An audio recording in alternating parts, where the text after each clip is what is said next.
Maitanong ko lang diretsahan, kuya, bakit dala-dala mo yung maganda mong anak?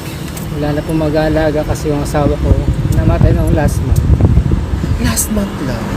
September 22. Ilan po ang anak niyo, Kuya Apat Orlando? po sila. Yung tatlo Apat. po nag-aaral. Mahirap po talaga. Pero nagdadasal na lang ako lagi sa Panginoon na huwag siya magkakasakit. Lalo na kung minsan lagi akong puyat, papadidi. Punta na araw-araw puyat. Gising ako alas 2 para padidiin siya. Tapos tinda pa ako ng ice cream, mag-isikaso. Pero sa tatlo kong anak, nag-uusap naman kami na tulungan. Kaya kanya-kanya rin silang ginagampanan sa bahay. Hindi na po lahat sa akin. Yung paglilinis, sa babae kong anak na isa, yung pagsasahing sa panganay. Ako po yung ice cream tsaka dito sa bunso ako nakapokus. Kasi kung di ako magtitinda, wala po kami kakainin. Wala po sa pambili ng gatas. Yung pong inaano ko sa mga anak ko na tulungan po kami.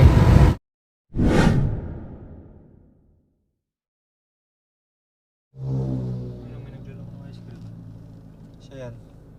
Ito? Oh. Ayun ang vlog natin, si ano yan, si Kuya Orlando. Ah, ito.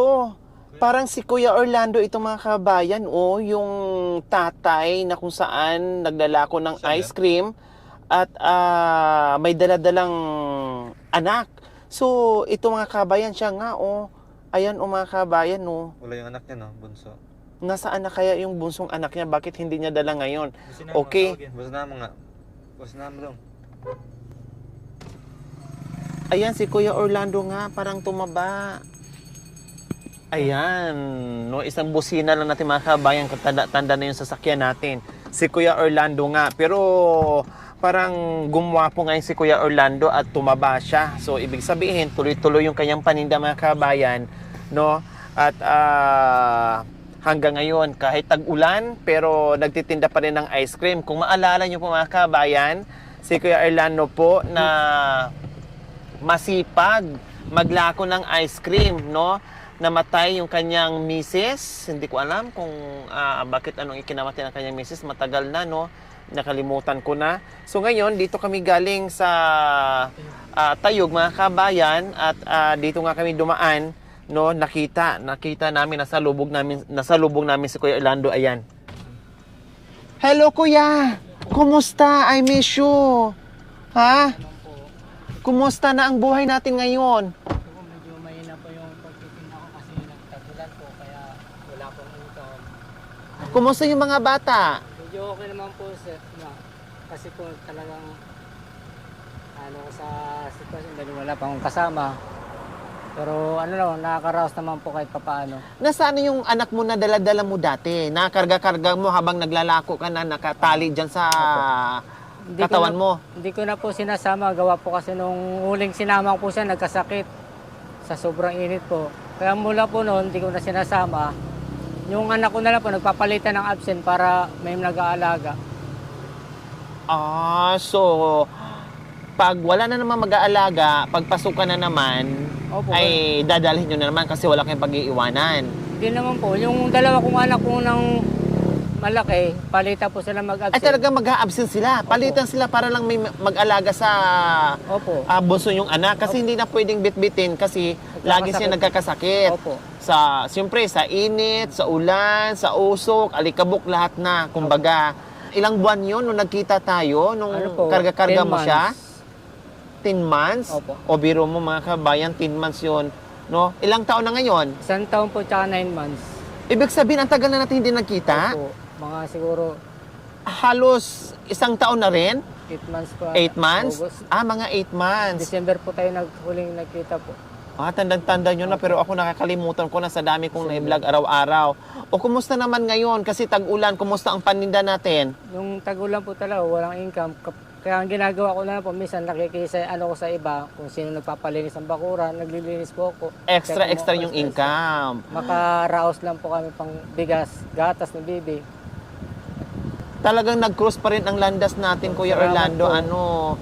Tapos, Kuya Orlando, kumusta naman ang mga anak mong malalaki? Yung panganay mo, Yun po, dahil wala pong pasok ngayong bakasyon, ando pa sila sa bahay, naglilinis. Yung bahay nyo, doon pa rin sa dating pinuntahan Opo, opo. namin? Doon pa rin kayo Doon pa rin nakatira? Di ba sabi mo yung bahay na yun ay hindi sa inyo? Opo. Oh, buti hindi kayo pinapaalis sa may-ari ng bahay. Hindi pa naman po kasi wala pa naman na ano yung may-ari. Babayad or nangupahan o libre lang talaga Libre hanggang pa rin ngayon? Po, libre. Ayan, buti lang po mga kabayan. Maitanong ko lang pala, anong yung kinamatay ng asawa mo? Leukemia po. Leukemia. Sakit sa dugo. Buwan? 9 months pa lang po siya. 9 nung months. So ito yung sinabi ko mga kabayan na isang dakilang tatay na napakasipag, no, hindi hadlang yung kanyang sitwasyon na maraming anak, nag-aaral, plus yung may baby pa siya na 9 months, no, na inaalagaan. Wala siyang choice nung panahon na yung mga kabayan na nakita natin siya na naglako dahil yung mga anak ay nag-aaral. Tapos, syempre, at that time, no, siguro hindi pa nagkakasakit yung anak niya, no, kaya pa ng anak niya, kaya bit niya mga kabayan. Kung nakita niyo po yung first episode namin na nasalubong namin sa Kuya Orlando, nako, maiiyak ka talaga at maaawa. Nandoon yung dedikasyon, nandoon yung sipag, tiyaga para sa pamilya, para sa nag-aaral, para sa mga bata na naiwan ng ina, na patuloy pa rin nakikibaka yung tatay para mabuhay yung kanyang mga anak. Kumusta? Wala kang asawa ngayon? Wala po. Focus po muna ako sa anak ko talaga po. Wow, talagang tinutuo mo, no? Hanap buhay. Ang tagal na. Kung gustuhin mo, dapat after 2 months, after 3 months, pwede na. Pero hanggang ngayon, kahit girlfriend, wala. Wala po. Wow, ako na may lalong napahanga sa Kuya Orlando. Talagang focus ka. Yung pagmamahal mo, binaling mo na lang sa mga Opo. anak mo. Ang galing Wala po naman. talaga ako nakaan sa mga anak ko. O, kumusta man yung paninda mo ngayon? Naubos na? Ito, may marami pa po. May na. Di ba nung na-vlog ko kayo, nung una, tapos nalaman nila nag-ice cream ka, sabi mo medyo okay yung kita mo kasi maraming order. Opo. Kumusta? Nagtuloy-tuloy ba yon? Nagtuloy-tuloy po yung ma'am. Pero nung itong tag-ulan talaga, alos madami yung mga order. So, naapektuhan Opo, tag-ulan talaga. nung tag-ulan, humina. Kaya wala po. Naintindihan ko yon. Maniniwala ko sa sinabi mo, pag tag-ulan, pag mga ganito, ice cream, ice candy, ano pang iba, yung mga Ice drop. ice drop, maapektuhan talaga pag malamig. Kasi, Pero ngayon pong magandang panahon, meron naman po nagtutulong sa akin para lagi may umu-order yung kumari ko, ninang ng bunso ko. Kasi talagang, yun po yung negosyo niya sa mga event din. Kaya yung ice cream ko, tinutulungan niya ako maano sa mga customer. ayun. Kaya marami pong umu-order sa akin dahil sa kanya. So, yung kumari mo ay tumutulong din para mabintahan ka sa mga kakilala Naalok niya. niya po. Opo. Okay, Kaya, so ayan mga kabayan, wala nagkita, no? Nagkita kami uli at buti naman nagkamustahan kami, no? Sabi nga niya noon, no, matagal na 'yon, sabi niya, "Madam, salamat kasi mula nung na-i-vlog ako, gumanda yung kita ko, maraming nag-order sa akin." No, minsan nga hindi na kayo naglalako, no, kasi kumbaga Deliver lang schedule na lang kayo. Yung may mga event, halimbawa may party sa school, may birthday, yung mga ganyan, may basta may party, no, at in-order na hindi na niya kailangan ilako, kumbaga kainin na lahat doon yung ice cream sa isang party, no. Pero ngayon syempre tag-ulan, ilang buwan na, no, tag-ulan, talagang hihina yung paninda na ganitong klaseng paninda, ice cream. Okay, sige, pabili ako ng ice cream. Anong flavor meron ka ngayon? Coffee po, tsaka keso. Take note mga kabayan, itong mga ice cream ni Kuya Orlando, siya talaga gumagawa. No? Wala siyang amo. Siya talaga gumagawa nito. Kaya talagang madaling araw pa kayo gumigising, tama, Kuya Orlando? Anong oras kayo nag-start? Alas 3 po madaling araw. Alas 3 na madaling araw. Anong oras matatapos? Minsan po, alas 9. Alas 9 na. Po. Umaga? Umaga po. Grabe. Wala, ang dami. Yun na po ang start ko magtitinda. Damihan mo na para maubos na agad. Magkano yung ganyan? Sa bigayan ko nito, 20 pesos po. 20. Pati pala ice cream ngayon, no, nagmahalan na. Wow. Keso at ube. Sige. Sarap. Aray ko, kalaban kasi ngipin. Bakit? Nangingilo. Ako mahilig ko sa apa. Pag sa bahay ka, bumili ako ng ice cream. Meron akong ganito. Kasi pag walang apa, parang hindi ako nabubusog. Maparami ako. Ito kasi ningangat-ngat ko. No? 3 lang, kuya.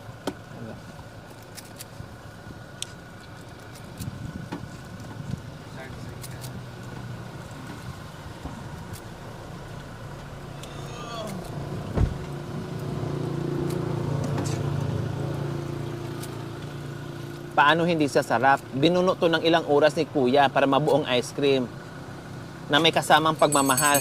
Kaya masarap. Ice cream, bilhin na po kayo. Marami nga po nakakano sa gawa ko kasi hindi ko po tinitipid sa ingredients. Halata po kuya, masarap. Mayroon nga po akong customer na talagang ulit, kada event sa akin kumo-order. Wow, kumbaga suki nyo na.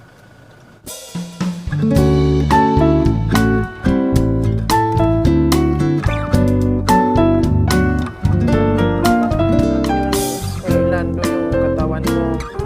Nakaka-recover.